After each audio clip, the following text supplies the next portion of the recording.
I'm still learning. I'm still learning my You're craft. doing great, by I the love way. it. We are Thank you. here for that. We are here for the I'm an learning expert process. This is podcast so fun. interviewee. I You're feel doing the amazing. We're support. talking all at the same time. That's how we do this, right? All of us at once. This Yeah. is. This is I'm it? gonna. This is good. I'm Yeah. gonna cut this and put this at the beginning of the podcast. Oh, good. Yes. Where you We're guys all are- just Good. start right Oh, is off it the how bat. you- We are Great. all Okay. talking. Yeah, you do. Buckle up. It's going to be a long hour.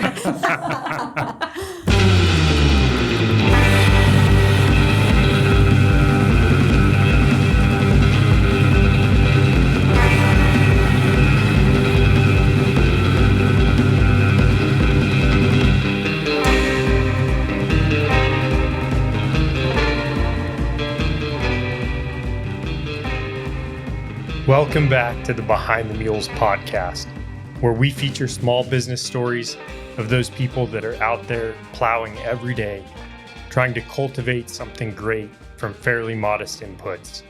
I'm really excited today to sit down with the founders of Common Ground Coffee and Market in Boise. This is a fairly young retail coffee shop that has been phenomenally successful to date. And even if you're not from the Boise area, even if you have no desire to ever start a retail coffee shop, if you have any interest in the behind the scenes of a small business, I think this is a really great story.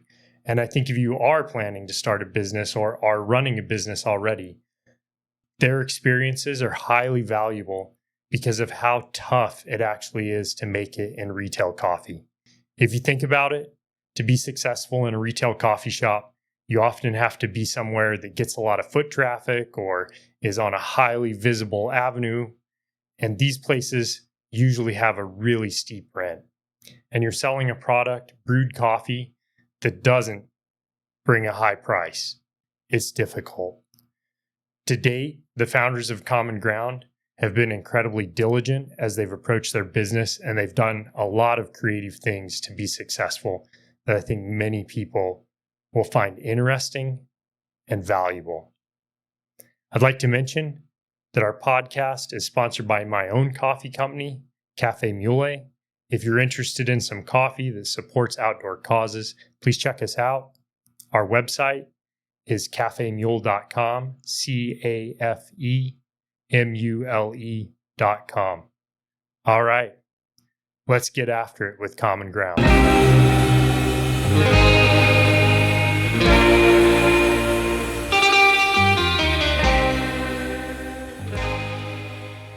So I'm here today with Laurie Pearman and Sarah Keck from Common Ground Coffee and Market in Boise. Hi, Sarah. Hi, Matt. Hi, Laurie. Hey, Matt. Welcome. Thank you again for participating. And I just want to tee up that your shop has been open for a little less than a year, right? Correct. June 1st. 8 So- months, almost 9 months. A little less than a year, but it has been in the works for a long time. So you guys were incredibly diligent, and it is by far the most successful opening of a retail anything that I've ever seen. I mean, it's been amazing. And so, Sarah, Laurie, if you will talk to us about that. What in your mind has made it so successful? So maybe first, if you would tell us, what was your vision to begin with? What do you see it as now? And then what's made it so successful? Oh, I love those questions together. So first, the vision to begin with. When Laurie and I first met, the reason we knew that this would work altogether or that we wanted to pursue it was because we had such an aligned vision for this place. Both of us have kids, so we wanted it to be a family-friendly place where families can come, kids can come, and also then everybody else who doesn't matter. I'm just kidding. But as long as us and the kids, that's that's good. Yeah. No, everybody. That's obviously the term common ground. But yeah, we wanted it to be a family-friendly, kind of wholesome neighborhood spot. And if I could just roll that right into kind of the last question too, and skip over the middle, which I'll throw to you, Laurie, maybe. We honestly thought it was going to be like a little sleepy neighborhood spot. Like, It's not sleepy. It's not at all sleepy. In fact, if I gave us an award, I think it would be like rowdiest coffee shop. It's loud. It's busy. It's hopping all the time. It's hopping. Yeah, it's very energetic, but we also threw out the word vibrant all the time when we were kind of building the foundation of the business, and it definitely is that. And then we wanted to hit a few different markets, like coffee and tea, obviously first and foremost and foundationally, and then beer and wine, because, the loss of sockeye made it so there isn't any place to kind of, gather or get a drink, alcoholic or not, in our neighborhood. And then also wanted that market aspect so we could sell lots of awesome local goods and showcase the amazing people in our neighborhood. West Bench doesn't really have a place that reflects it other than us. So if I were to dig into kind of two of those questions at the same time, what do you feel like you need to do yet to achieve the vision? So what is it not now that you still want to make it? Obviously, it became rowdier. It's a little more vibrant, which is awesome. It's amazing. But what do you need to do to make your vision come to completion? Intense eye contact ensues. I think to tack on to what Sarah was saying, though, one of the reasons we really wanted to pursue this, the need was there for a space, right? So we've made that need, we've filled that need, and obviously there was a need. I don't think we realized how broad the radius of people that came in regularly would be. So I think that's where we're still trying to grapple with, who are our regulars? Who is still driving across town to come see us? How do we meet them too? Because I think the neighborhood has been thrilled that we're there, and I think we're open later in the evenings. They need that space. I think it's like we're meeting the need of our immediate neighborhoods, and we're very in tune with those groups and residents, and trying to partner with businesses like Catalyst and see more vitality along U-Stick, hopefully, with other businesses. But I'm curious too, broader than that, how can we meet the bigger Boise area with fun events to attract a larger pool? And one thing that is just on the list for us, and it always gets pushed to the next month, is food. Yeah. So that's something that I think will draw in a completely different potential crowd. And so as we evolve, I think it's just hard for us to predict what it looks like as we add a new layer here or there, as our team grows, as our patios open, as maybe a new business opens on U-Stick. I don't know. The journey is just unfolding for us, and we're trying to be receptive to it and evolve and meet the people that are coming in where they are. Yeah. And just for context, for people outside of the area or outside of the neighborhood, even in Boise, I would say that section of U-Stick, which is the main street you're on, it's older buildings. There hasn't been a lot of investment in those. It's not, it could do with a refresh, and it could definitely have more to cater to the immediate neighborhood. I think you're very in tune with that. And I think you guys did a lot of things that were super special to engage the neighborhood before opening for months, probably for maybe more than a year. Can you talk to that? How did you engage the neighborhood? Yeah, I think one of the first things we did was reach out to the neighborhood associations. The West Bench Neighborhood Association is where Sarah and I both live, and it's on the north side of U-Stick. And then the south side of U-Stick is Winstead Park, and that's where Common Ground is located. So it's really a symbiotic relationship between the two, and all the schools in the area and everything happening there. There's no clear line and delineation of neighborhood associations. So we talked with both of them, and it was really validating because they were excited. They were like, yes, our neighborhood needs this. How can we support this? Thank you for taking a risk on our neighborhood and seeing a vision. So that was huge. And I think they helped spread the word for us, but also gave us valuable, objective, input, because we were worried we were in an echo chamber too. Of course, our immediate neighbors that we're friends with and our peers that our close friends, either in the neighborhood or just friends in the area, are going to be like, oh yeah, you should totally do that. But when we got to meet strangers of different demographics, that was really validating, I think. And then what else? We did a pop-up. The pop-up was huge. And we started our social media account early on too, because we wanted to just say, hey, we're coming. We want to be here, and test to see if people wanted it and were interested too. And you did multiple kind of like park events, right? I mean, you guys were pretty, you were out there. You were like pushing it. I haven't seen businesses so early before opening go out, engage people in a park setting. And then I think financially too, people invested in you, right? Financially, as far as your crowdfunding campaign. In April, we had crowdfunding. We opened in June. So that was ahead of the game too. Do you want to speak to the pop-ups a little bit? Yeah, we did that pop-up with the first one. The neighborhood concert series. Yeah, we did the neighborhood concert series with Lost Grove in the city. And it was in Mountain View Park, which is right where Laurie and I live. So it was so easy to be like, yes, we're definitely going to do that. So another thing that we did that actually ties in with the pop-up too is getting a hold of, those vendors and partners that we knew we wanted to pull into the business right away. Like you guys, Cafe Mule, Ironside. Thank you. Heck yeah, thank you. You're basically single-handedly keeping us alive right now, so I really appreciate it. Great. That was perfect. That was no pressure. That was no pressure. Easy. Pressure. Easy. Hell yes. Thank you. Yeah, right away. I remember we came here and we left and we were like, done. That's easy. So easy. That was so just great.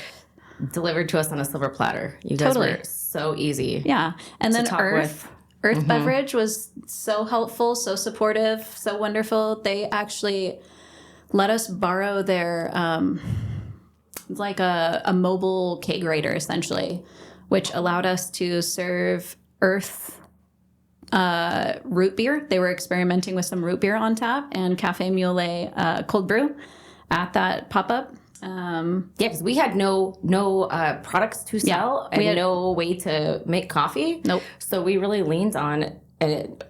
We couldn't have done it without you guys and without Earth Beverage meeting us and saying, we want to see you guys succeed too. So I think that was really powerful to have other small businesses buy in. Yeah. It gave us energy and it gave us something to actually put out into the community that was real. And then we also worked with quite a few small vendors that we knew we'd want to see in the market. So City Peanut Shop. Lake Missoula Tea Company. Lake Missoula Tea Company. We had some pastries. At that time, we were working with Rose Hill Bakery out of Caldwell, which was a wonderful start to our pastry scene. So we had we had basically tried to give people a sampling of what our vision was in terms of the products we'd sell. But that was all small businesses that, showed up for us in trusting that we were on a trajectory to actually open a coffee shop like we said we wanted to do, with no lease, no loan, no nothing, just believing in our vision alongside us. So that was huge. But that's what really was one of the big kickers too, is just taking a massive risk and just being like, we have no idea if this is actually going to happen, but we're pretty damn sure. Yeah. No, we knew it was going to happen, but we just didn't know where or how yet. We didn't have all the answers, but we knew that we were going to make it happen. Yeah, let's fuck around and find out. Lots of people land on this. Exactly. We're like, let's do it. Now's the time to test it. Now's the time to show up. Now I have to mark the explicit thing when I post this, which I have every time just in case. Every time I'm just like, I'm not sure. I better just mark it explicit anyway. Yeah, so we took a risk, and a lot of people took a risk on us too. Mm-hmm. So, well, I'm going to be honest. I was trying to drive you in a little bit to the fact that, to me, right, we're all small businesses, and we all get excited about our plans, and it's always going to work, right? Plan's always good until like the first punch kind of deal. I think that's like Mike Tyson quote of some sort that I butchered, but we always think it's going to work. I think we wouldn't be doing what we're doing if we're not optimists. But that doesn't make individual customers come and maintain a loyalty and an enthusiasm for what you're doing. And as an outside observer, I thought your crowdfunding was amazing. And to me, I don't know, as an outside observer, I thought that was one of the key elements. I mean, you guys had a line out the door for the first couple of days that you were open that was just insane. And I'm sure everyone in the operation was underwater all day, just trying to like get above and survive. But what a great problem to have. And, you know, and in my mind, I was like, well, is this going to wane? You know, that's like the first day is always the best if you've built some sort of notoriety around what you're doing, but then it can kind of, you know, people's enthusiasm fades. I felt like people really bought in. Do you see that? Do you feel the same way, or do you think the crowdfunding was, you know, useful materialistically, but it didn't follow through with the enthusiasm you're seeing? I don't know. No, it definitely follows through. I mean, one of the ways that is pretty, you know, you could kind of market pointedly is our mug club. So people bought into the mug club, right? They bought a personalized mug with their name on it, and now they're all hanging on our walls. So there's, you know, a whole bunch of people who bought into our business. This is, you know, kind of like their mug at home. Yeah. And they keep coming in and using those. And so, yeah, I mean, that's one way that's pretty straightforward that kind of carries into now the crowdfunding. Yeah, it's kind of felt like we've just upped the ante too each time. So like July 2023 is when we did the neighborhood concert series that we were talking about. That was our first, like, put ourselves out there in real life, see if anyone cares about this. And we were shocked at how many people came up to our booth and were like, we can't wait. We're like, okay, this could really be a thing. We're not crazy. And then we did the October block party. So that would have been a few months later. We hosted the block party in the parking lot. That was quite the success, unexpectedly. The mayor stopped by. We had so many vendors and participants show up that were just, it was very community centric. And then from there, You had a donkey. I'm just saying you had a donkey. You had a donkey? You had a donkey. Thank you. Eugene needed mention. That was incredible. We're working with him with his, you know, his That ego was a at little our bit, but- grand That was the opening. grand Oh, opening. that was the, yes. I was trying to do the math in my head, not the block party. Well, the Sorry. block So party you're right, it was was October. It was exactly 1 a year year. later. But just in terms of progression, Can we just say that at the same time? 1 year later. Yes. we did it. Got my sweaty balls. So, but it felt like we at first went out on a limb on our own. So I'm trying to get to the point of the crowdfunding too, how that feeds in. So we went out on a limb on our own. Then we did the block party with all of these vendors a few months later. And that was wildly like energizing and validating that there was people rallying behind us that early on. Then we had community members come in and volunteer their time to help us paint, to give us materials. People dropped off furniture, like all sorts of really generous ways that people were engaging with us along the way. And we kept our doors unlocked while we were doing construction. People came in and out. Well, there were no doors to lock for a while. It was just There was no storefront. there was no keeping people out. But it was so fun. We got to talk to people along the way. And so then by the time the crowdfunding came around in April, it just felt like kind of a natural progression, but it was also very scary to do that. And also, I mean, it doesn't feel good to ask people for money or help. It's incredibly uncomfortable. It's very hard, especially as two women who really wanted to prove that they could kind of do this, I think. Like deep down, we're like, we can do this. We need help. We needed help. So we had to kind of come to terms with that a little bit too, I think, and be vulnerable. And I think in general, like some of that vulnerability along the way, putting ourselves out there over it is probably part of why people keep showing up too. Because we're just authentically like, we want to make this for the community. Do you guys want it? We're listening. Also, how do you want to help? How do you want to be involved? Help it shape it. So I think that might have weighed into the crowdfunding being kind of part of this progression of putting ourselves out there over and over again. I don't know if you would agree with that, Sarah. Also, we had massive help from Scott and Kathleen in our neighborhood. Oh, yeah. Scott and Kathleen of Crowdfund Better we couldn't have done it without them. They were incredible. Mm-hmm. They would literally text us and push us. Yeah, to keep going on your campaign and keep you where you need a newsletter. Yeah. You need to. We need an update. We need an update. Tell us what we're doing. I can tell you here, we were looking at your social media posts. We were looking at the emails. And I would walk across the roastery and be like, did you see that? And the guys were like, yeah. And we're like, how are they pulling this off? Like, it was a full-time job. It was a lot. We're like, a decade into this and we can't get our shit together to like do this, like never have been. And we're like, they're not even open yet. And look at this. It was amazing. We were awesome. hustling, man. It was hard. It was a lot, but it was great. It's seen, like, is absolutely seen how hard, at least here, and I hope other people recognize how hard that is to do, which, first of all, I'll take a segue real quick. I was warned by people here in the shop that this would be a dangerous interview with you two, that it could get a little ruckus. Yeah, Oh, yeah. what? With your That's so yeah, weird. yeah, Who like said there that? might needing to be Colin. Just write the Colin name was down. Oh, like, it's Colin? oh, that's yeah. All right, Get him Colin. in here. Get him in here. But don't hold back. Because now, right, part of this podcast is I want things to be unvarnished. And I know that you face difficulties. We all do. A lot of people on the outside don't see those difficulties. I want to hear your greatest dumpster fire, like unmitigatable dumpster fire to date. Oh boy, just one. You can tell me I have three one- I of have your one right off the unmitigatable bat. dumpster Hit fires. us. I have one Give right it. off the bat. One of the hardest parts, hands down, for us was finding a space. And it's really interesting, too, because when Laurie and I first met, I was talking, I tell this story all the time. So if you've heard it 5 times, I'm sorry, but I'm doing it again. So Laurie People and I need to met. Yeah, they need to hear.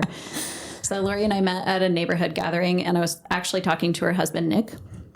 So all the credit goes to Nick for Laurie and I kind of meeting in the first place. He's also kind of the link to Cafe Mule. So it all comes back to Nick. That's right. Thank you, Nick. I mean, we can't listen. We'll give him a percentage He doesn't even drink coffee. of the Don't give him a earnings. percentage. Yeah. Well, he does by proxy anyway because he's married to you. True.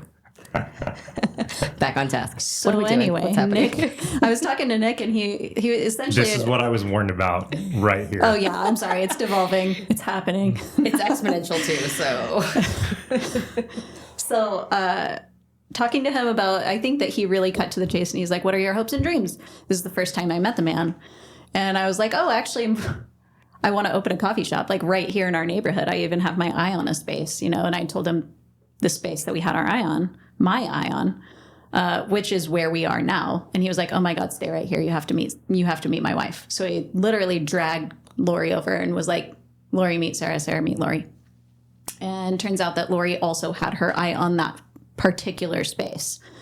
And it had been derelict and neglected for years and years. And we were like, that's such bullshit. Like, someone's just sitting on this property in our neighborhood, and we have this dream, and we want that space. So we harassed and hounded our landlord for months and months and months. A full year. Forever to give us that space to rent it to him. We were like, what's wrong with you? Don't you want our money? Take our money. Let us. Because it was just vacant, right? It was vacant. The roof desperately needed repairs, which meant the whole place needed repairs. And I think essentially it was a big lift for him too, to do a lot of the exterior work that needed to be done foundationally before we could even get in there and gut the place and turn it into what it is now. And yeah, so even getting a hold of him in the first place, getting him to make a commitment to us. I mean, we stalked him at his place of work. He owns a mechanic a shop. mechanic shop, which shall remain unnamed. But mechanics in those types of operations, they love when people come in and just hound them. Oh, they about love other that. things. So we Very made welcomed. We Very made a welcomed. very detailed business plan. We put it in an official folder. We went to his place of work and we were like, give us the shop. So I envision him being like on a creeper rolled underneath a vehicle, you know, wrenches falling on him, you know, flecks of old oil and dirt in his face, and you're like above the engine compartment, like Yes, sign and we were like, here. so this is our business plan. So these are our projections 6 years out.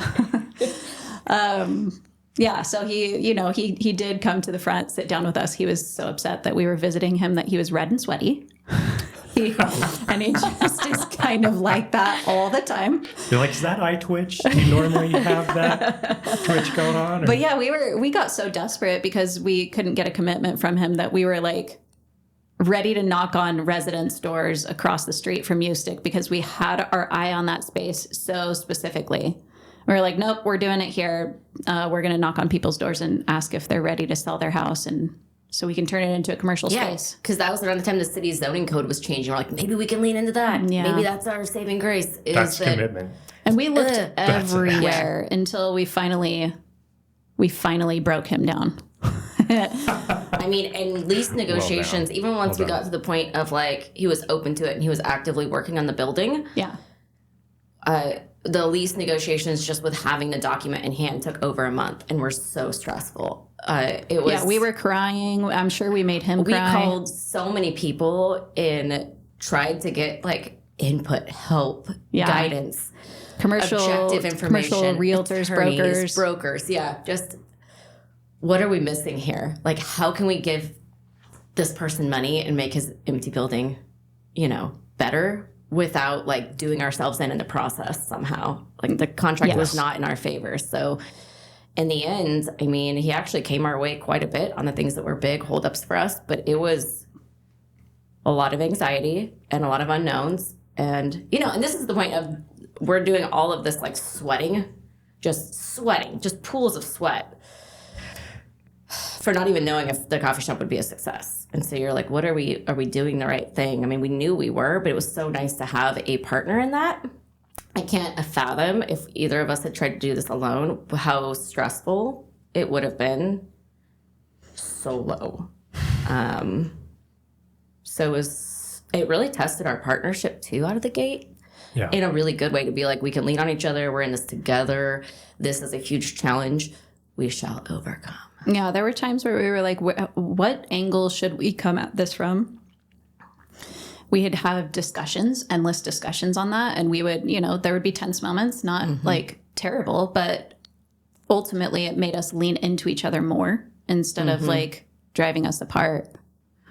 So thanks, John. Yeah. Really great. Really good stuff. Thanks, John. That's just a catch-all name, right? We call everyone John. That's so good. I mean, sometimes I ask people not to name names, but we'll just treat it as that. It's a generic thing. Yeah, thanks, John. Dear John. Yeah. Dear John. So this may or may not make it in the podcast, but I'm curious. Do you have a triple net lease? We do, but there's so one thing to know about U-Stick and all of the strip malls is that pretty much they're all owned separately, which is why it looks so disjointed, is because the ownership is so disjointed.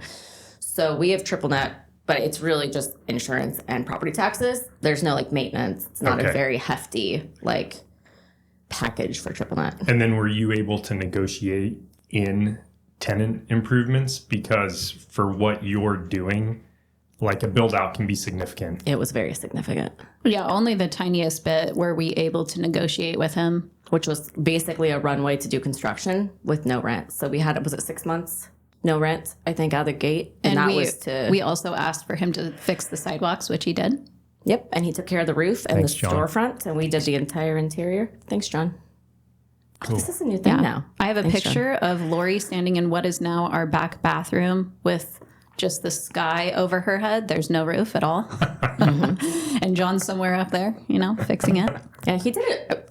He did everything solo. In the summer, repaired a roof. It was intense for him, I'm sure, but he got it all done. Not a small repair. There had been a fire. He ripped half of the roof off and replaced it himself. Yeah. The some of the property owners, the commercial property owners, are a rare breed, and obviously we've had our own negotiations and being in commercial spaces, and I'll meet them sometimes. I'm like, wow, you're an interesting and highly capable human across a whole bunch of areas. It's pretty sweet. And then you're like, thanks, John. Yeah, thanks, John. Yeah. Okay, so that was one dumpster fire. Do you have other dumpster fires you would like to share? I mean, pretty much every Wednesday morning, we don't know if we're going to have milk or not. That's just weekly so dumpster Reed's fire. delivers on a weekly basis, and it's real whack-a-mole situation. Because we do not like to have roll much the space. dice. Yeah, so like our fridges get full up with milk. And then do we have enough to get there before we get it again? So we have weekly dumpster fires like that. It's not a real dumpster fire, but we haven't had any real big ones, actually. The roof did leak once, and probably onto a child's head because it was in the kids area. But That's good John for him, came though. and fixed it real quick. Thanks, John. Thanks, John. Thanks, John. What you kind of touched on it with the milk. Are there, but on a more granular level, are there daily challenges that you face now that you couldn't have imagined, but they're like the daily grind kind of things? Like, what do you go in every day and you're like, man, am I going to have to hurdle this today? Or Yes. what is it? On Monday, a person came in with a dog that is not a service dog for the second time and hid it in their coat. And knew, because we had told them before, we don't allow dogs except for service dogs. And it's not that we don't like dogs. We have a dog of the month. We love dogs. That's why we built the walk-up window.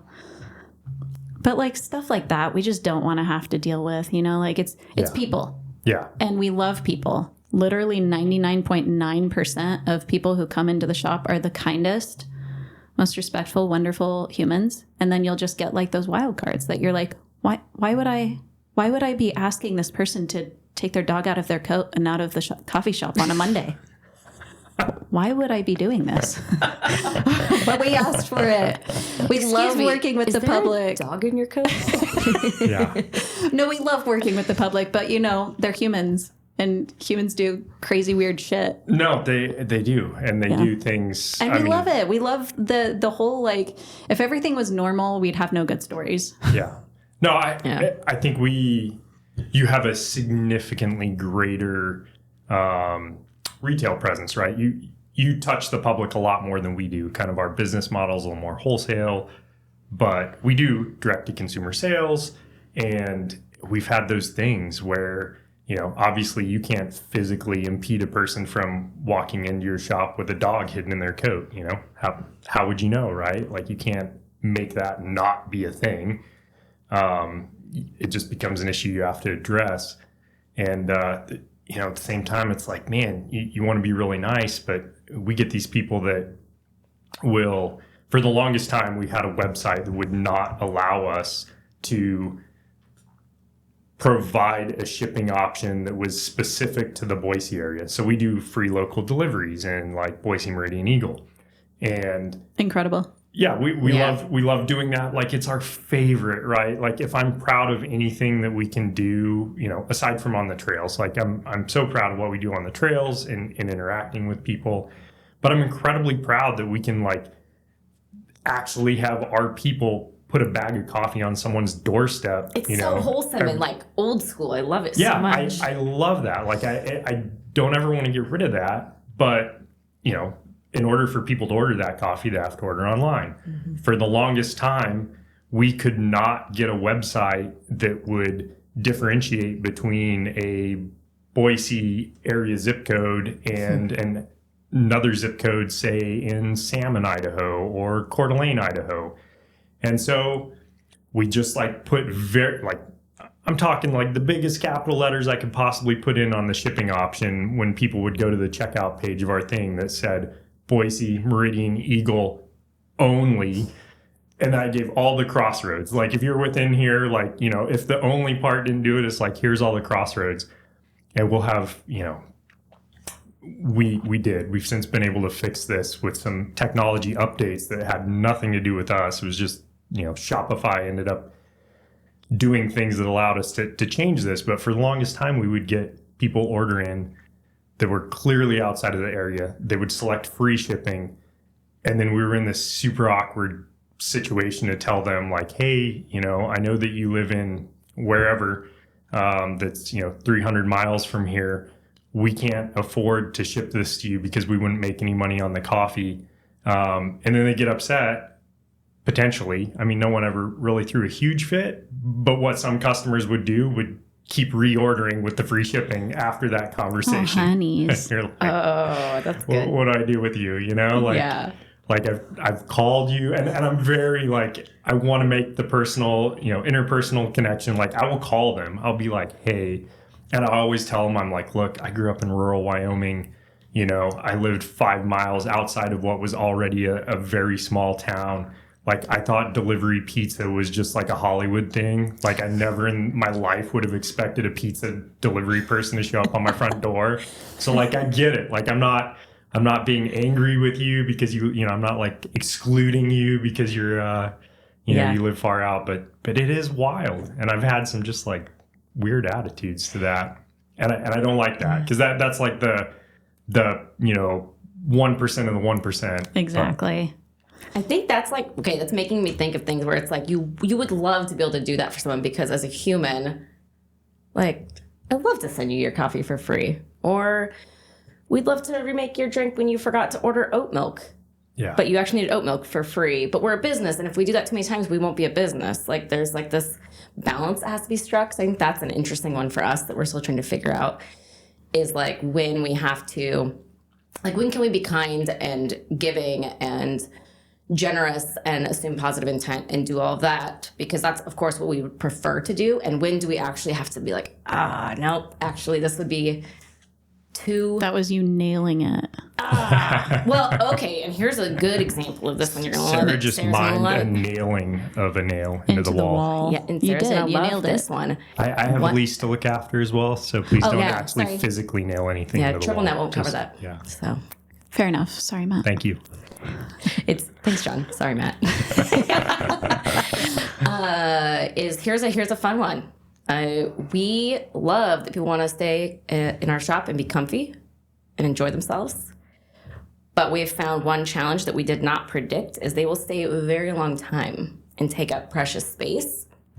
Which, again, we love that. We love that you're comfortable, that you want to stay, that we are working, you're meeting, you're chatting, whatever you're doing. Yeah, that was a goal for us. We needed to be a gathering space. But we are trying to figure out where to or how to also make space for the next customers coming in the door. Because we've had multiple people approach us. Sarah had a conversation with a man that came in one day and basically it said, we used to have a cafe and the farmers would come in and get a cup of coffee and stay so long that it essentially put us out of business because they took up seats over a cup of coffee. And so that's obviously a really extreme version of it. But ultimately, like, how do we encourage people to share table space? How do we encourage people to buy something again? Because we want to keep our prices low. And we don't want to raise our prices at all if we can help it. Some of our things, I think, are, like, priced really well. Some stuff is painfully expensive when we ring it up. But it's the cost of doing business. Yeah. But how do we be friendly and welcoming and... Yeah, we want soft chairs. We've got soft chairs. We want you to stay a while, but we also have to turn over customers in the sense that we need to make money. So that's an interesting, it's similar to, No, it's this, having a bottom line. It's the root of the kind of the same issue that I was stating is that I think we're torn. Like, we really, really, really always want to be customer focused. Like, I want to do anything for our customers. I want them to love us and think like, these guys will walk to the end of the earth for us. But, there is that bottom line. And, for some reason, I think it's a factor of us being a small business. And I think we're operating in an environment where people interface with businesses with a lot of scale, right? Like the Amazons of the world who, they can provide this incredible level of immediacy and service, and they're so big they can do it at a really cheap price that people kind of don't understand and see through that, their time in a seat at your cafe has a cost to some degree if someone's waiting to take that seat and you lose sales with it. And I don't know how to overcome that, but it's a thing, and I think it's just attention. Do you have any ideas on where you We have, sorry to interrupt No, you. please. No, we have, done some things. We made a little sign essentially on each of the booths because we have 3 booths, which we got from Facebook Marketplace that used to be in a TGI Fridays. And they're great and they're really comfy. Thanks, TGI Fridays. Yeah, thanks TGI Fridays. This is now a sponsored podcast. Now I got to check that box when I post this. Is it sponsored by Facebook Marketplace? TGI Fridays. Oh gosh. Wait, I'm backpedaling. Okay, so man, that got me flustered. But we made these cute little signs that are like, be a good neighbor, make space. And I think it's helping, but ultimately we can't have one person on a laptop in a booth for 6 hours or we just won't be able to keep our doors open. We just have been like physically asking people to share remote working space too. Like, hey, I see you're at a table by yourself at a four top. Would you mind just doubling up with this person as my elderly 90-year-old neighbor just came in and can't find a seat? And you know what? Like, I don't mean to be like, you know, we're kind of petty about it, but I'm also like, awareness is it is good. And I think that is, I think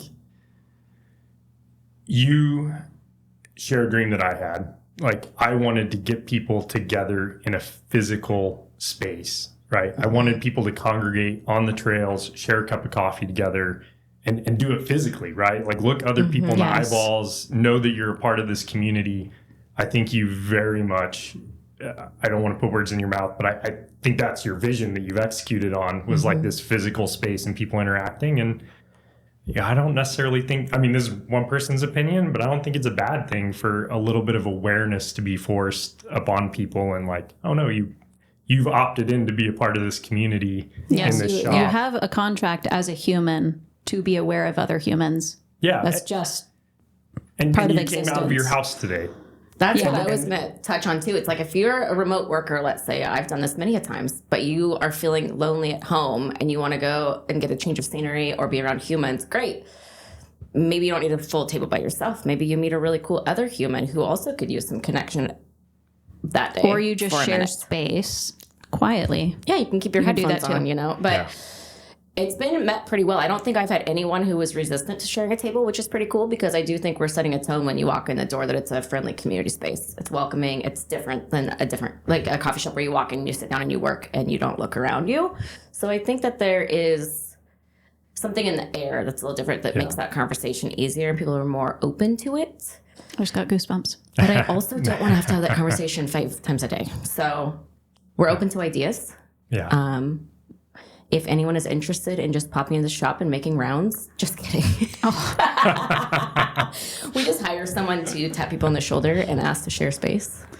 What's the guy called with like the big like crow mask with the staff? Oh, I like it. We make it creepy. Yeah, but they're the during the plague doctor. You need someone in a plague doctor mask. It's super obvious that just Except ours would just be like really wholesome. It could be like I'm envisioning like a train conductor outfit almost, like someone who's just like very like I am. Oh, it's the train conductor from Thomas and Friends. Yeah, and they just tap you on the shoulder like. This is an innovation. I don't know. This may not. This is now sponsored by Thomas and Friends.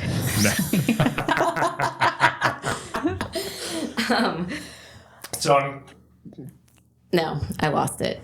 It went off on the train. My thought is gone. This is what I was warned of again. Yeah. It's hard to stay on track with this crew. Employees. So, you know, we are so fortunate here. My employees are amazing. We've had people that have been with us for a long time. And that's what I love. Like, that's what we go for, right? Like, I either want someone to come here and the fit is to the point where I think, hey, this person's going to be here for years, or they come here and I know that, you know, we all know up front that maybe they're here for a short amount of time because maybe, you know, every business, like, it's just a reality, right? Mm-hmm. I mean, I produce a product. We have a couple positions in the shop where people are packaging and sealing bags of coffee and doing deliveries. And, you know, we try to pay as best as we can, but there's a bottom line involved in all of that. And so, you know, there's a limit to the market, right? And so sometimes you get people in those positions that, you know, they're in a certain phase of life. That's good for them now, but you know, it's not going to be good for them forever. And so with those people, I always hope that like we can add something to them, right? As a person, right? So they come here, they gain something from the experience, and we can be supportive of, you know, oh, like you're going to school right now. What are you working towards? And we can all be incredibly happy when they, you know, push off and go mm-hmm. do that thing.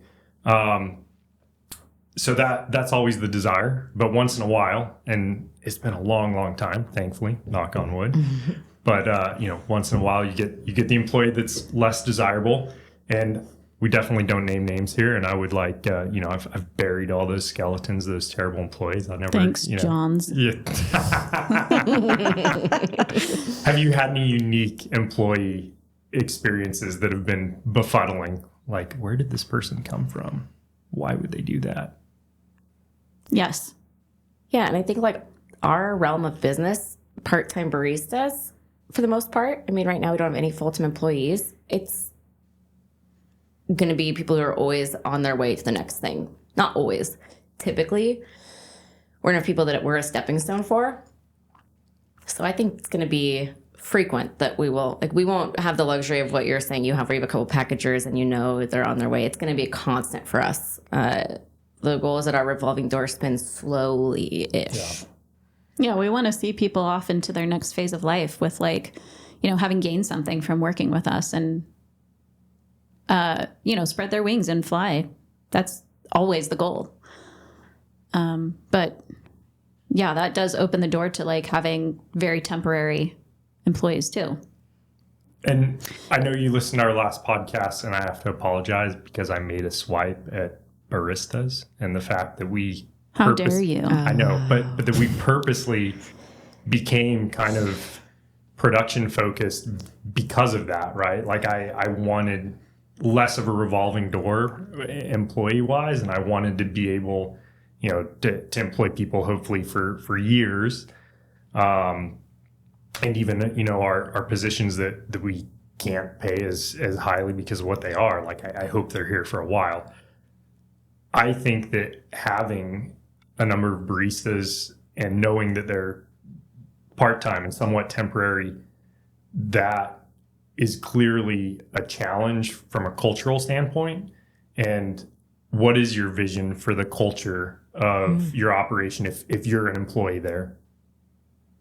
We have a very specific vision, actually. I mean, like it's a bit hard to put words to for me, but I think that the shop as a whole, as a physical space, even just walking in and looking around and feeling the feels, has a culture of its own, and it's so strong that it draws the right people in, because we really haven't had to reach out more than just for like 5 minutes to tell people that we're hiring ever, because we have people who want to be part of the culture, which is incredible. Mm-hmm. And we're so fortunate in that.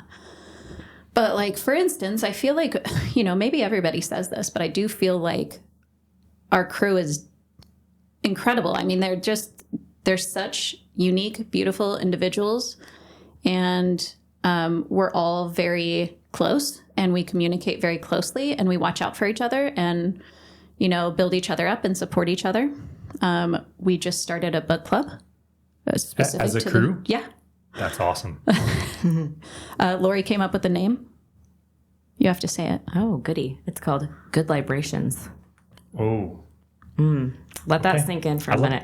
I love it. I will resist. So it's a play on good vibrations. Yeah, I was going to resist singing. Go ahead, Jill. What would you add? We'll take it back to the workshop that a little bit more, maybe. I like good librations. No. Oh, I'm right. here for Okay. it. Come on. Don't be dissuaded by the look that came on my face. I don't know if we need to sing it every time or if we can just say it, but okay. All right. Good Librations Book Club. Yes. That's one of the cornerstones. Good Librations Book Club, yeah. And we also had we just tried to do things a little bit differently. I think that we're a business with a potentially revolving door, right? And we know that crew members are going to come and go. But we set out to incorporate more personal aspects of people's lives and let their personality show through the shop in other ways other than just working behind the counter. For instance, one of our baristas is a filmophile. She loves movies. She has a shed full of movies. She knows so much. Her name is Nola. I'm going to shout her out. Sorry, I'm using names. Is Thanks, that okay? Nola. Thanks, yeah, Nola. well, she's a good employee, though. Oh, she's incredible. Yeah, I just Nola's meant on we nights. didn't want to say, Yeah. I had this one employee that was so terrible. I'm going to This was do the that in a name. minute. Okay. I'm just kidding. I won't. brought their files so we can read their street address too. I love it. Yes, No problem. Social security number. Yes. Yeah, Nola's our night lead, and she is a wonderful human in the neighborhood. Can't say enough good things about Nola. Yeah, and she is putting on a movie night at this shop. So she's done one, and it was her favorite movie, The Jerk. So she's setting up a projector screen. She's bringing in a popcorn, maker. She's, is essentially putting on these events. And that kind of shows her personality. And then Grace, our weekend lead, is doing this weekend, she's doing an event called Crochet and Rosé. So her and her sister are teaching some foundational crochet skills and teaching folks how to make like a little garland. So we want like the baristas' personalities to shine through in other ways like that, and for them to have another level of buy-in. And we don't want everything to be like business as usual. Like there is some personal aspect to it. And this is essentially, like a really tight-knit team. I like that. And I expect doilies on all of the tables when I go in there. Oh, great idea. Oh, that's exactly what I want to make. Yeah. It's going to be awesome. Yeah. Yeah, and I just want to go back to the revolving door and make sure everyone knows. We don't want to be a revolving door spot. I hope that wasn't a bad metaphor. But ultimately, it's just inevitable, I think, when you have college students or people that are like growing their own side gig or business, artists, that's just inevitable. So how do we kind of combat that? Yeah. And I think Sarah gave those examples. They were great. There are so many, though. Like everyone on our team has their own special. Like I just did too. Yeah. It's like every single person on the team is doing something incredible Above for and the beyond. shop. No, of course, nobody desires to have employees that you can't work with and cultivate a relationship with over an incredibly, long amount of time. I mean, that's always the desire. I think we've definitely benefited from finding people who are in, a special time in their life. There's been points where, for instance, we had an employee for a while that he helped us out with a lot of volunteer time because he was a stay-at-home dad, but his kids were kind of, starting to leave the house. And then, he was between the time period once they left the house where he didn't have another job, but he wanted to get back in the workforce. So he worked for us for a while in a critical time when we needed him. And then, ultimately went on to get a job elsewhere. But, we all knew the gig, and it was really, really special to be able to have him as an employee during that time period. And it just fit, right? Like he could fit a position, and bring in like a huge amount of previous work experience and skill sets that were, clearly overqualified for what we were utilizing him. But it was awesome to have him on the team and put that into it. Yeah. I think we're also, I think, piggybacking on that, we've had individuals who came to us at, a time in their life that just really fit. And we've actually only had a few baristas go so far in almost 9 months. So yeah, I don't know what the, right ratio of that is, but it's all been pretty good. No, I mean, your culture's awesome. I mean, I go there a couple times a month, at least in the mornings with my youngest son and my dad. And it's great. Like, I love being there. I love seeing everyone who comes in and working around us and, enjoying their meetings. I see all sorts of different groups having, gatherings there. It's awesome. I love seeing you and Zeke and Dale. Thank you. It's so fun. Thanks, Zeke and Dale. Thanks, Zeke and Dale. Thank you. I love it when I see our baristas and they're doing homework or reading. That's pretty common occurrence. Sometimes we'll have 2 or 3 of our baristas lined up at the bar doing homework off shift. I think that's a pretty big testament to the fact that they want to be in the space. Yeah. So if they want to pretty hang out there when they don't have to be there. Or come host an event when they don't have to be there. So that's awesome. I think that, and I think Sarah and I are so, I want to think at least, that we're very open about the fact that this is a brand new business and we want everyone's input too. So we have a very open culture in that way, that it's like, if you see a better way we could be doing this, if this is a pain in your ass, if you've done this differently somewhere else and it worked better, if you have a weird idea, whatever it is, come to us and share it. Like, we're very open. It doesn't have to be, like, we're trying to be very structured and create processes and be organized. But that's not because we think we know the best way to do it. It's because we think we all need some structure in order to have fun. Yeah. And be consistent. So I think that there's a lot of buy-in too. People can see themselves in the shop a little bit, or that's what we want. We want it to kind of reflect our staff. So like in our market, we've told all of our employees if they have a product that they love in Boise, they should suggest it and we can carry it in the market. Hey, baristas, if you're listening, I need your staff picks still. Thanks a lot, baristas. Thanks, John. Oh, man. And then what else? I feel like you mentioned the events, but there was something... we have an artist on the team. We have several artists on the team, but we have one artist who makes these incredible, well, first of all, I'm going to out her. She's our matcha dealer. She's also an artist, and she makes these incredible planters that look like takeout boxes. So we sell those in the shop. Yeah. Mitsuko, woo. Thanks, Mitsuko. Thanks, Mitsuko. Yeah. Thanks, Mitsuko. Okay. Sarah was cracking her knuckles into the microphone. I have to edit that out. Let's take seventh inning stretch. Did you do that? She did. Yeah. She Yeah, I need to get up and stretch. Thanks, Matt. Thanks, Matt. Seventh inning stretch. I have to pee. Is that okay? That's perfectly all right. We'll keep it rolling. Sorry for the popping. Are we still rolling? Do I take my mic with me? Stretch in the and bathroom, pee. Please, yes. Okay. Take the mic with you.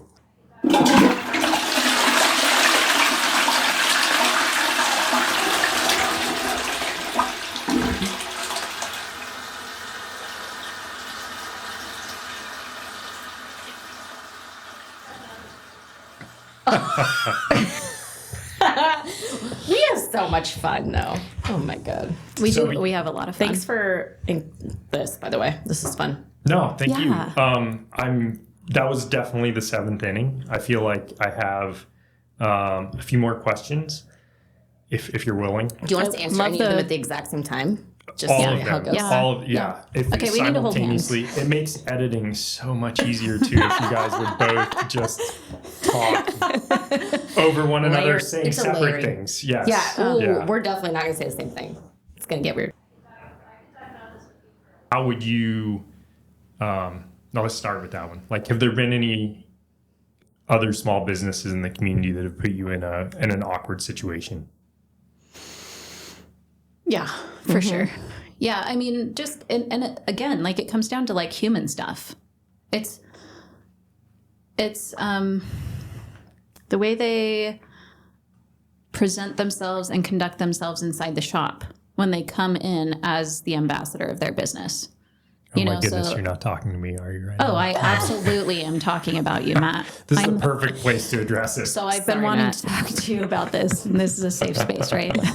Totally, no one will hear this. Just us. No, you're wonderful. Of course, you're wonderful. Well, and I I think do part- wish that you would bring Eugene around more, but we could talk about that later.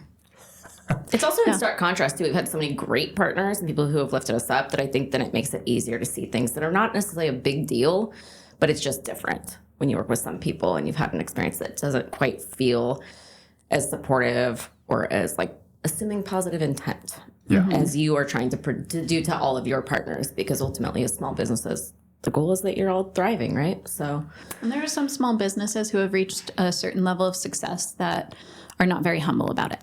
Yeah. And that puts a really bad taste in our mouth. Yeah. Okay, so I'm terrified every day, just so you know, as a small business. So Oh, yeah. that's where I'm at. So hopefully you guys can yes. continue to like us. Yeah. yeah. Yeah. I know you are. I'm I can not see it in flaunting your anything. eyes. Terrified. Literally right now. Yeah, I'm terrified. There are beads of sweat on Matt's forehead. For the listeners, The next room is like, wall-to-wall whiteboards with very, I have seen it. Yes, And yeah. then he's You not saw lying. all This the- isn't a joke. the crazy financials that are, Yes. whiteboarded out I everywhere. took photos. Yeah. For myself for later. No, I'm Yeah. just Put them on kidding. Instagram. No, we also are. And I mean, yeah, you should be. You should be running scared just a little bit all the time. What's the thing that scares you most? And I think it is healthy, just like you said. That fear pushes you, and at least for us, makes us attuned to things that we need to be plugged into that maybe we forgot about in the day to day. It's like, oh man, we've overlooked that for maybe years, and it comes up on our radar as something very terrifying potentially. It's like, oh, now it's time to pay attention to that. Like, this year for us is green coffee prices. Yes. We have a partner that we work with, and we have a very special relationship with them. I love them. They're huge supporters of us. And we did a deal with them in 2019 for roasting coffee for them. And we haven't adjusted that price since then that we're selling coffee to them for. And in 2019, the commodity cost of a pound of green coffee was less than $1, and it's now over $4. And it's like, we should have been paying attention to that probably at some point in the last 6 years, and not just now, but like now, like the rubber meets the road. So what are the things for you looking forward that maybe, I hope they don't keep you up a lot at night, but maybe they do a little bit? Like, what are you scared of? Like what gets your spidey senses going? I guess mine would be like, I'm scared of like losing the hunger for myself. And this is personal. But I don't want to be so complacent that I'm not, again, like noticing those things that need to be noticed. Yeah. Mine's very similar. Mine would be that I want to be really engaged, but not to the point of burnout. Or It's a fine line. Yeah, it's a fine line. And sometimes you don't know it until you've crossed it for a while. So trying to, I think, spend my time wisely and my focus well, but also having fun. Like I want it to be fun still and creative, but also pay attention where it matters. So figuring out how to divide and conquer with Sarah is a big piece of that. It does not keep me up. In fact, I feel like it's such a gift that we have each other to lean on. But yeah, I want us to both like thrive. Yeah. And be involved. What about delegating? Because those things go hand in hand. I think being able to protect yourself from burnout requires you to be able to grow your organization and delegate to people. How do you guys feel about that? You're new. So good. You're new Laurie's still. so good at delegating. love I am delegation. not. I'm the person that's like, I'll do it. Well, I've already burned out to a crisp at my previous job, so I feel it in my bones still, and have a little PTSD flashes in pretty regularly at night. Just kidding, I'm over that. You don't look over it. I'll never be over it. We are laughing. We are laughing, yes. But I think Sarah and I are learning to partner, divide and conquer, but also we have 3 team leads now. So we do delegate. We do delegate. And I think one thing that does kind of keep me up at night is I want to be able to pay them better and really make it worth their time. But it's such a new business. We haven't even done a full year. We need to be able to pay ourselves. There's just, it's all uncharted territory still. But how to make our leads feel empowered and also not abuse them. Because we've all been in jobs where you've been like a lead and then you've done a shit ton more work than you should have. Yeah. And felt the weight of that, and it's been unmanageable. So I think we want to grow in a really healthy way and delegate in a healthy way that's respectful of people. And then teaching them to delegate too, because there's, quite a few of our leads who have never really been in a leadership position, or formally at least. But they have clearly always been leaders, Yeah. Yeah. And also room to grow and to learn. I think that's really cool too, is a new business, such a small business. Like we're willing to, I think, probably take time to like, not necessarily mentor people, but like if you want to see how the business side, the ordering side works, like, we want to have an open book management style like that too. I mean, I know here we found it incredibly valuable. I try to do it within, I want to say day one, but that's an exaggeration. Usually it's within, the first few days is anytime we hire someone, I sit down with them and I show them, hey, here's a 12-ounce bag of coffee and here are all the costs that go into it, broken down. Here's what we wholesale that bag for. Here's the gross profit. Okay, now let's carry that over. Like, here is our monthly overhead that we have to overcome with all those little gross profits coming in from each one of those bags. And like, that's the game, and for us, it's been incredibly valuable and people have responded really well. I love that. I don't know, that wasn't a question. Yeah. But I think something you did talk about was that tension of placing greater expectations on people as you want to delegate more to them, knowing that you want to pay them better, but the tension of being a small business, like that's rough. And, I don't know how to overcome that. And I think for us, we've just benefited from some good people who see the vision and they're willing to drive forward on that, knowing what we're building towards. Are you doing anything to mitigate that right now or to message around that? Put it on the list for today. Yeah. We always say put it on the list. Put it on the list. Put it on there. Yeah. No, but I mean, that's definitely on the horizon. It's been in conversations with Laurie and I pretty constantly. Yeah. Mm-hmm. So more behind the scenes. We haven't, again, like we opened and we were busy right off the bat and it never stopped. We honestly thought like, oh, we'll have time we'll figure that out later. Yeah. We do not have any time. And it's such a huge blessing that we're so busy all the time. But we also just, need to organize that within ourselves first. And then, yes, come forth for the team. Yeah, the whack-a-mole game is getting a little easier. But any given week, it can just all come flooding back that all we're doing is kind of like Putting out fires. And then we get back to our like kind of calm week and we're like, okay, here are the things that really matter to us. Here are the things that matter to the business. How do we tackle them? We have we'll two have and a half hours. A somewhat calm, few days per month. Yeah. And that's when you know it's coming.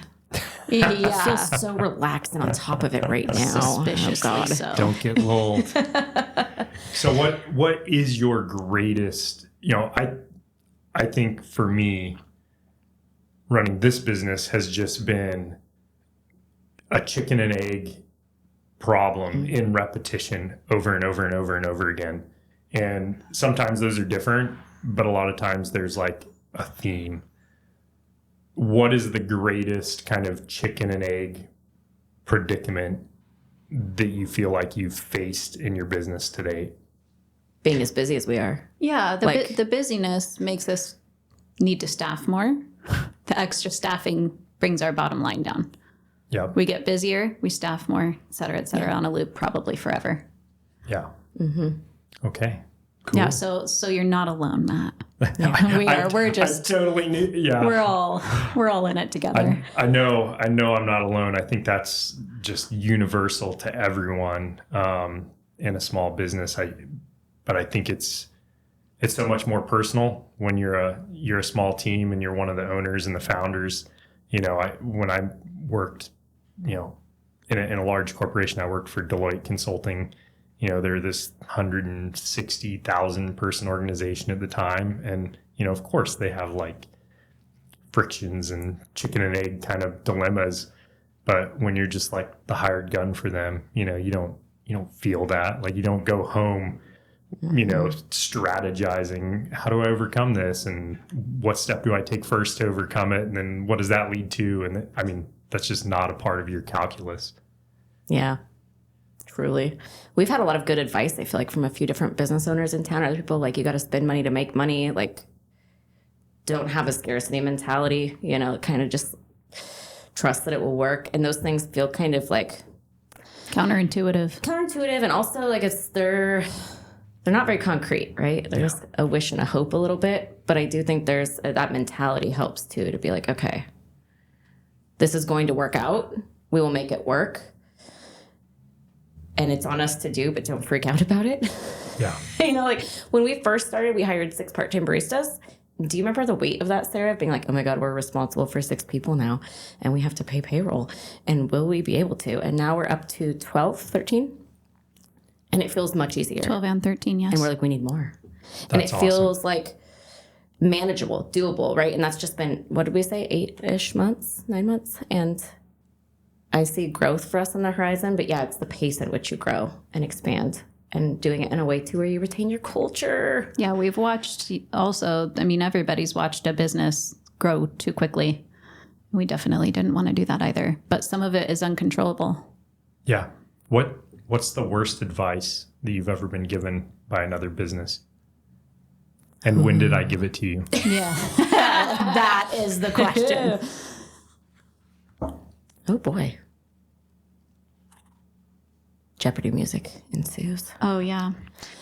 I don't know if it really came from another business, but I will say that an early person who was supposed to be helpful for us essentially told us right off the bat, and it was one of the first people that we talked to about laying the foundations for our business, was essentially like, you're not going to make any money. There is no money in coffee. You cannot, you're not going to make a living, essentially. Yeah, the restaurant industry in general is that's our goal to show you that you're wrong. Yeah. And we knew that, but it was really actually like good bad advice, because it made us lit a fire, get real serious. Yeah. And build our own pay into the model as quickly as possible too, because she was right. We're like, oh, true. What are we going to do? Open this and then have part-time jobs, full-time jobs on the side? That's not a thing. But people will say disheartening things all the time about opening a small business, mostly surrounding money. And yeah, money is tight, right? Yeah. As a small business, quite often. Yeah. Not always, but a lot of the time. And yeah. So I'm editing a Boise Brewing podcast right now, and love Boise Brewing. Love them. Yes. Halfway into the podcast, I asked him a question, and his answer started with, "Let's talk sewer connections." So let's do it. That is going to be the opening soundbite for that. Do you? I'm sorry. This wasn't where I was going, but would you guys like to speak about sewer connections? I will jump right down that rabbit hole. Yeah. Sewer scared us real hard out of the gate early on. Remember that? We thought it was going to be $26,000 for sewer. Yeah, for sewer connection.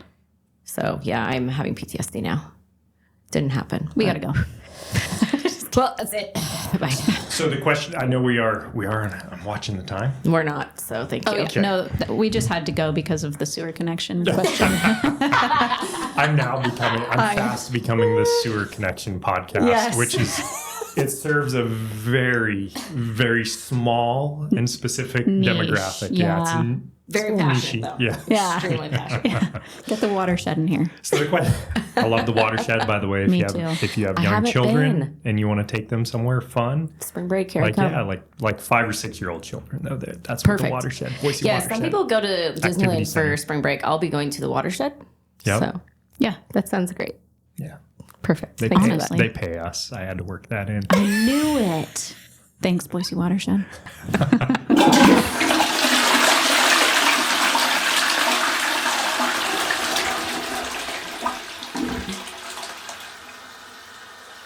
I felt I needed to clarify that the Boise Watershed is maybe somewhat of a euphemistic title.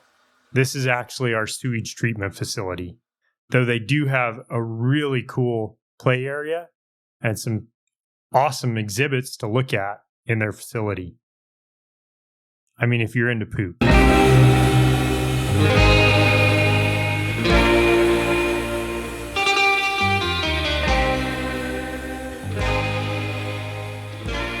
So, what is the most damaging or unfortunate in your mind kind of societal perception of running a coffee shop that you just wish wasn't out there, or a small business?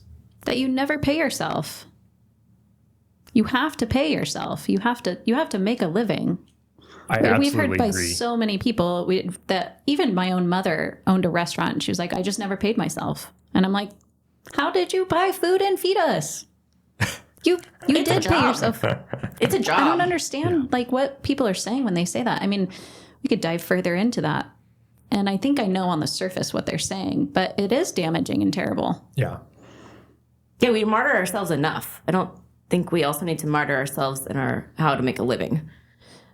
It's not that this will ever be a huge booming financial thing for Sarah and I. Cash cow. Because it's still the restaurant industry. Margins are so slim. Yep. And to do it well and to do it right, the way that we want to do it, we're not going to franchise this baby.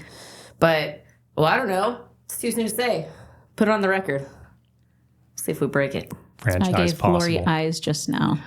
I liked them. Let the listeners know. Put it on the 20-year plan. That actually is. You guys are ahead of it. Did you guys read my notebook Yeah, when I was out? I snuck into your journal. Did you really? Because it said Where do you see yourselves in 20 years? Oh my gosh, amazing. The universe. I would like to speak to this first, actually. Go.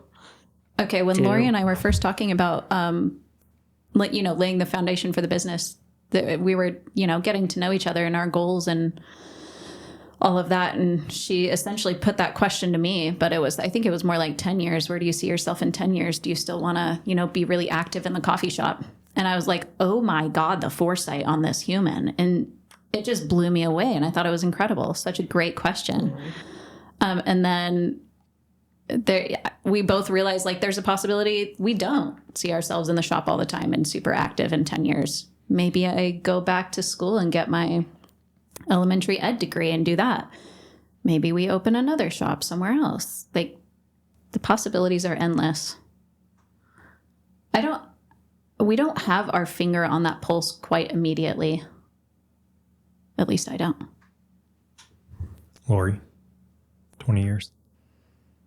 Italy. Yeah. Valid. I honestly don't know. 20 years is so far away. I'll be almost 60. Oh, baby. If you're doing the math, she's around 40 now. I turned For our 40 in 2 listeners. months. What's happening? I'm telling you, 43 is amazing, by the way. And I'm living my second year as 43 because I got confused last year, which may be Oh a my testament to your goodness. memory at 42. But for a whole year, I did told that too. people I'm 43. And then I actually turned 43 and I did the math. I was like, damn, this is my second year. But 43 has been awesome. Do-over. Yeah. My kid actually Do it pointed twice. out that I was telling everyone I was the wrong age. He was like, you're not going to be 38. You're going to be 37. And I was like, oh, that's What are you, a mathematician? amazing. Thank you. Boise Public Schools, Yes. math. I don't know. I think I'm very open to just seeing where this takes me. Ultimately, this journey with Sarah, I think that I'm finding out that I am definitely of an entrepreneurial capacity, though. And so chances are, I love solving problems. I love being creative. So I would be shocked if I don't open another business at some point. Same. And For you. But I also really, I have 2 young kids. I want to enjoy life. I didn't expect to do this fully at this chapter of life. I'd kind of tabled, opening a coffee shop until I was probably closer to retirement or something. And then life just delivered up a new set of plans abruptly and I went for it. And no regrets. But I also don't want to hustle so hard that I can't experience my life during the middle of it too. So That might completely settle in. resonates. Healthy hustle. Hashtag healthy hustle. We're doing the thing that the kids do. I your kids do don't that? think Yeah. any kids ever actually do that It's just anymore us. with the hand It's just the hashtag. sort For of- the I think listeners, that was a decade ago. for the listeners, it's the peace fingers up together and we're crossing them over to make a hashtag. Yep. I need my 16-year-old daughter in here as the producer to keep us straight. She's And going to be cool. like, this She will is keep us unacceptable. culturally on point She'll just be because like, we're way edit off. that out. Yeah. Out. They're not called peace signs anymore. Done. She's like, Dad, no. That was a problematic thing to say. Edit that out. She'd be like, Dad, it's not spill the coffee. It's I'm gonna spill the tea. Oh, yes. And Oh. you're not even saying it right. So Spill the coffee is Meanwhile, a you're great like- name for a podcast, though, too. Oh, I think we're on to something. Okay, are we starting a podcast? Spill the Coffee podcast. You heard it here. Team. Co-sponsored by Behind the Mules. Is there anything else that you guys would like to share? Because I'm out. I'm done. I've gone through my questions. I'm super excited with everything you've shared. You've been very honest, unvarnished. I love it. Do you have anything else you would like to say? Yeah, I think for me, starting the shop has been so personally challenging and equally as challenging as it is nourishing. That's what makes small businesses, I think, all worth it. I like that. Especially if you're kind of in alignment in your small business with what resonates in your soul. I may levitate now. We are all floating.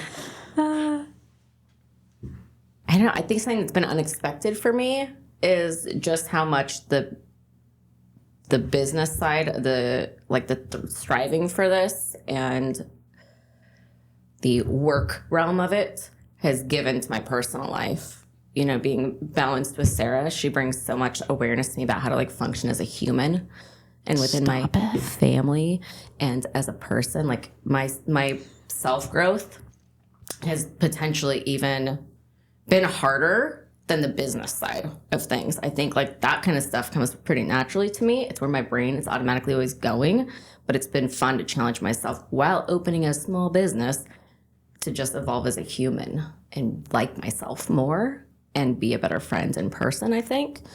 And then also just getting to partner with people like you, Maddie, sitting down, having these conversations. This is so much fun to just be part of the small business owner club that sort of exists quietly, but you just understand challenges and the insane fulfillment to the unvarnished side of things, though. It's really neat to be a part of that. Yeah, thank you. I feel the same, and I don't always know how to put words around it, but it is a special club, and I always, I wish I was a part of a secret society. Maybe I am, but I couldn't tell you if I was. But I wish I was, right? And I feel that kinship every single time I go, when I visit the people like Earth Bevco, or when I, go down to Boise Brewing, or, last week I had occasion to talk with the founder of Payat Brewing about something. Every single time we do that, there's an immediate recognition in kind of the shared problems that we're facing. And it just feels, I don't know, amazing in some way. Feels secret. It feels awesome. It feels unique. And I think we all are a certain type of personality maybe that takes on challenges in a certain way and appreciates that and that self-development.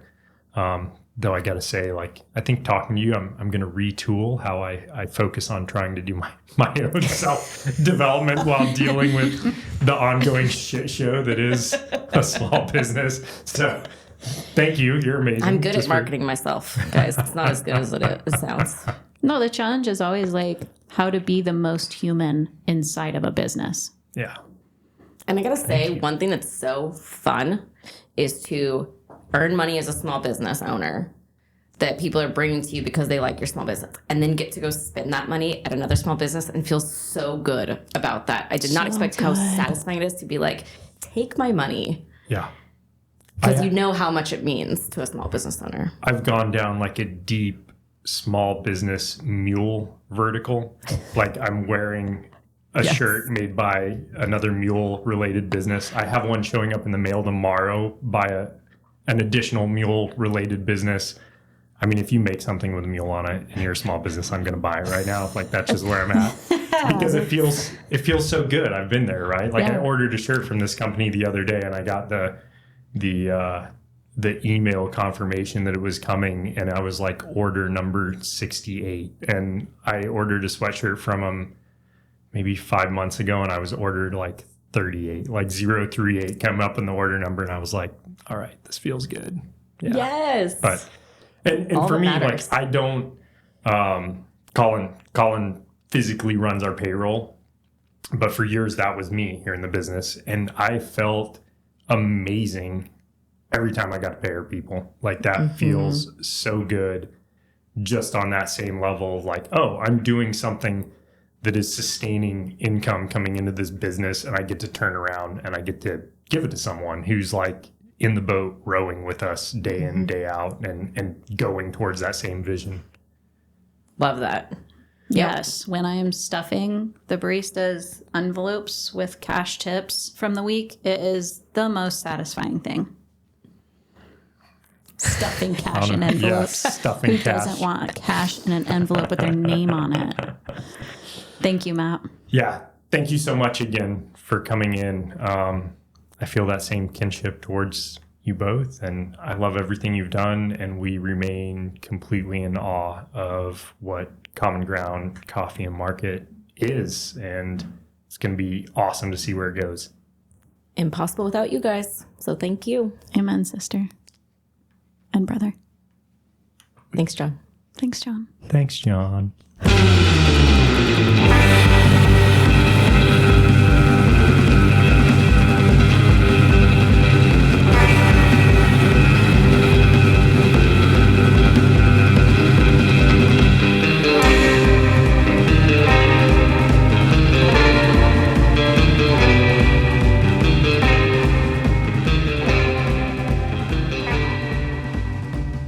Thank you so much for listening today to the Behind the Mules podcast.